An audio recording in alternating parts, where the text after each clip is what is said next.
In 2011, Atlantic Energy, an oil company based in Lagos, which was founded by Mr. Jide Omokore, requested for a substantial amount of loan from First Bank, which was then headed by Mr. BC Onasanya, worth about $370 million.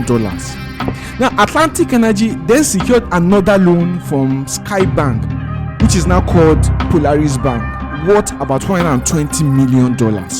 And in addition to that, they also secured loan from several other banks scattered all over the country. Now, the reason why they requested for loan at that time was because specifically in 2011, the price of oil began to drop rapidly. And so for a lot of oil companies in Nigeria to continue a lot of their existing contract and also to stay afloat, they needed the money to finance and also pay some of its employees. But the second reason why they requested for loan basically was because Atlantic Energy entered into a contract agreement with NPDC, Nigerian Petroleum Development Company, a subsidiary of NNPC, Nigerian National Petroleum Corporation. And under this agreement, Atlantic Energy was required to finance development of some oil blocks in specific parts of Nigeria. And so in order for them to be able to finance that particular contract, they requested for loan from numerous banks in Nigeria, including First Bank as well as Access Bank. It's as a result of this loan that First Bank entered into one of the world's largest financial debt crises the world has ever seen. In mid-2011, when the price of oil began to drop rapidly, Atlantic Energy was not the only oil company in Nigeria that requested for loan from several banks. It included companies like General Hydrocarbon Nigeria Limited as well as Anchorage Leisure Nigeria Limited. These are companies owned by very prominent Nigerians that requested for loans in order to stay afloat. Now, in the contract Atlantic Energy made with the federal government, it specified that Atlantic Energy would facilitate the operation of firm oil mining leases, OML 26, 30, 34, and 42 in Nigeria.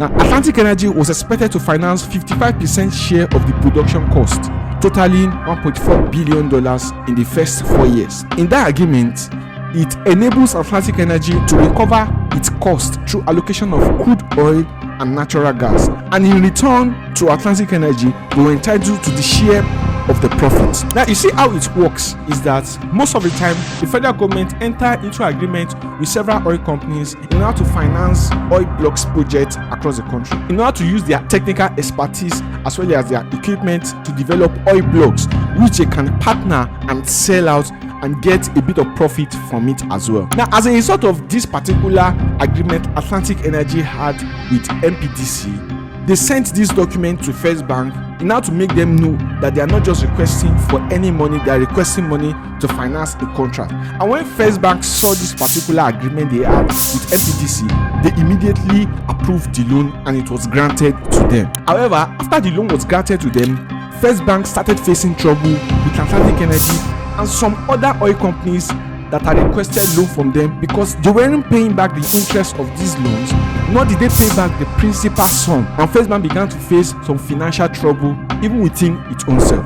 Now, it's very important to take note at this stage of the video that all these are still allegations before the court and is a matter that is currently still going on in Nigerian court. And so until the court gives a final verdict and judgment on both parties, the matter is still allegations before the court of law.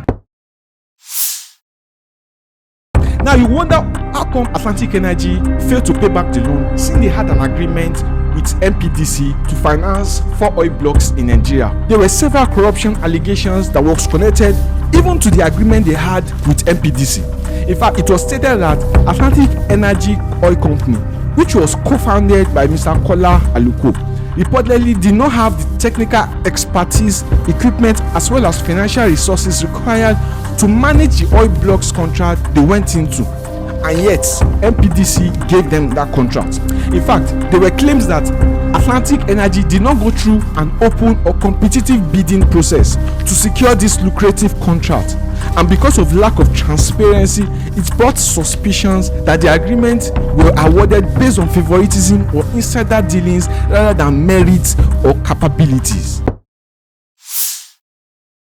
You see, between 2011 to 2015, The Nigerian Minister for Petroleum was Alison-Madueke. And while she was the Minister for Petroleum, she was the one that actually granted this particular contract to Atlantic Energy based on the agreement. Now, as the Minister of Petroleum Resources, she was accused of playing a pivotal role in awarding this contract to this oil company, Atlantic Energy. As a result of the leaked document and court processes, it was alleged that she facilitated these deals through exchange for bribes or other benefits for Nigerian businessmen like Kola Aluko and Olajide Omokore.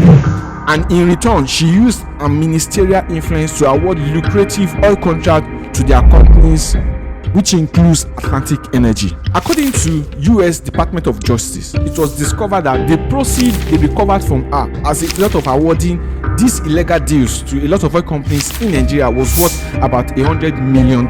These funds she got as a result of awarding these illegal contracts was laundered through the United States and used to acquire various assets and properties, including luxurious real estate in California, in New York, as well as 65-meter super yacht, which was even named Galactica Star. Now, even though Atlantic Energy was required to fund operations in the oil fields and remit the significant share of the proceeds to NPDC, instead, it was alleged that the company failed to perform their financial commitment as a result of this particular contract, and they diverted the large sum of the money for their own personal enrichment. Now, as a result of this, it caused a huge loss to the Nigerian economy because the proceeds that was supposed to go to NPDC, a subsidiary of NMPC, was put to personal pockets of very prominent Nigerians, as alleged in court process. NPDC allegations against Atlantic Energy, the oil company, stated that Atlantic Energy failed to remit the proceeds of the sale of the federal government 55% share of the crude oil as stipulated in the contract agreement they had with each other. And eventually in 2015, an arbitration court was set up to investigate the matter and give a ruling on who is guilty and who is not guilty. And finally, in March 2019, the arbitration panel delivered a judgment in favor of NPDC, ordering Atlantic Energy to repay $1.7 billion, which is the value of the federal government 55% share of the crude oil that Atlantic Energy had taken and sold without remitting the proceeds to NPDC. Even though Atlantic Energy decided to appeal that tribunal decision to a federal high court in Nigeria, they actually also failed there, and the court upheld the decision of the tribunal court. At that time, when loans were being granted to a lot of prominent Nigeria in 2011, the chairman of First Bank Holding Limited, the parent company of First Bank, was Mr. Otudeko. And as a chairman, he was in a position of influencing key decisions regarding management of loan, substantial influence over the bank's strategic decisions and investment at First Bank, including a $370 million loan that was granted to Atlantic Energy Oil Company, as well as loan granted to other oil companies. In fact, it was alleged that it was involved in the loan that was granted to Atlantic Energy and several other oil companies that requested for loan from First Bank at that particular time. Now, aside Atlantic Energy that requested for loan and was granted loan during Otudeko's tenure as the chairman of First Bank, there were several other companies that also requested for loan and were granted loan, and a lot of suspicion arose as a result of the antecedents of what happened after the loan was granted to them. Among the companies First Bank granted loans to at that time and never repaid back were companies that was linked to the former chairman of the First Bank Holding Limited, Otudeko. Also, the former First Bank CEO, Onasanya, the former director of Honeywell Flour Mill, Mr. Akintayo, and Anchorage Leisure Limited, a company also associated with the former chairman of First Bank Holding Limited, Otudeko. In fact, they were all alleged to have all conspired together and secured a loan worth about $30 billion from First Bank during the reign of Otudeko, who was the chairman of First Bank Holding Limited. Around 2013 to 2014, EFCC eventually accused Otudeko and all those associates that were involved in the $20 billion loan that were granted to those companies to have colluded together and conspired to secure a loan from First Bank without any intention of paying back. Now, it was alleged that it was as a result of this loan that made Otudeko, the former chairman of First Bank, to acquire Honeywell Flour Mills PLC.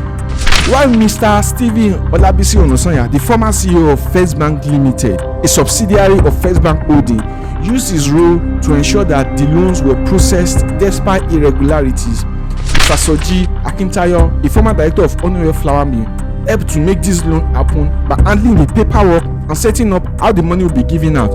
While Anchor Nigeria Limited, a company that is also linked to Otudeko, served as a vehicle for some of these transactions to receive a portion of the loan funds, even though they are from questionable sources. According to reviewed information, it became even more suspicious because Otudeko, while he was a chairman of First Bank Holding Limited, wrote off a lot of bad loans that were given to several oil companies at that time, including Atlantic Energy.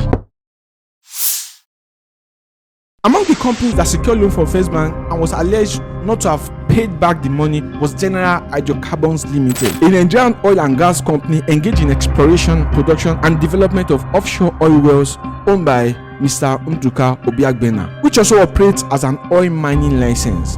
The company was accused of not paying back about $225.8 million worth of loan which was granted to them by First Bank. The company was alleged to have requested for loan from First Bank to finance an oil mining lease, a significant oil and gas asset in Nigeria. In fact, First Bank accused them of actually diverting the purpose of the money for another purpose other than what it was initially agreed to be used for, even though General Hydrocarbon Limited denies all these allegations. And in response to this, First Bank Nigeria Limited took General Hydrocarbons to a federal high court in Nigeria to recover the sum of money they were owing them. And as a result of this, they secured an order from the court freezing all their account and putting it on hold until the final decision is taken by the court. In June 2002, Mr. Femi Otedola decided to gain control of First Bank Holding Nigeria Limited. Now, the reason why was because Mr. Femi Otedola, apart from his investment in oil business, he wanted to consolidate and have wide range of investment and also fight some of the mismanagement that has been happening, that he has been witnessing in First Bank. And so, instead of buying the shares directly in his own name, he used other people or organizations who acted on his behalf and special accounts that keep his name private. This way, he quietly bought more and more shares without drawing attention to himself until he became the biggest individual owner of the bank with more than 5% ownership, which made him the chairman of First Bank Holding. At that point, he had to reveal publicly that he was the one behind the purchase because the law requires that anyone who owns more than 5% of a company must come out publicly and declare himself. Now, when he came out publicly to declare himself as the new chairman and owner of First Bank Holding Limited, after he bought majority of shares, a lot of tension started rising among First Bank shareholders. In fact, because of his brilliant takeover, several accusations started flowing around in First Bank, especially about mismanagement, poor governance, and vested interest, which caused Otudeko tenure to come under scrutiny, revealing the bad loan that have been issued out to oil companies under his tenure and some that were cancelled under his tenure. In fact, it got so bad that the Central Bank of Nigeria had to intervene in the crisis and the dispute that was happening among the board of shareholders and directors in First Bank. And eventually, Mr. Otudeko was removed as the chairman. Several years after Mr. Otudeko was removed as the chairman of First Bank Holding Nigeria Limited, EFCC filed some charges against him, as well as the former managing director of First Bank Limited, Mr. BC Onasanya, the former Onwe Flour Mill director, Mr. Soji Akintayo, and Anchorage Limited. EFCC accused them of conspiring to secure loans using falsified documents with the funds allegedly diverted for their own personal use. On June 2025, Otudeko failed to appear in the court for arraignment as scheduled by the EFCC, and the matter was adjourned for February 13, 2025. Even though Otudeko had denied being involved in money laundering and diverting money for his personal benefit, he had failed to appear in court, and there were allegations that he traveled out of the country in order to avoid being prosecuted in Nigeria. Now, there's also a pending case between First Bank and General Hydrocarbon Limited as a result of loan that was granted to them worth about $225 million for the development of oil mining lease. These cases are still pending in court, and we are going to be following them to make a part 2 of this case. It is very important for everyone to know that these are still all allegations based on court document, and the court has not given judgment. And so until the court gives judgment, we finally know who is right and who is wrong. So until then, make sure you subscribe to the channel, make sure you like this video so that we can make the part 2 of this video and we'll follow this case very closely. I'll see you in the next one.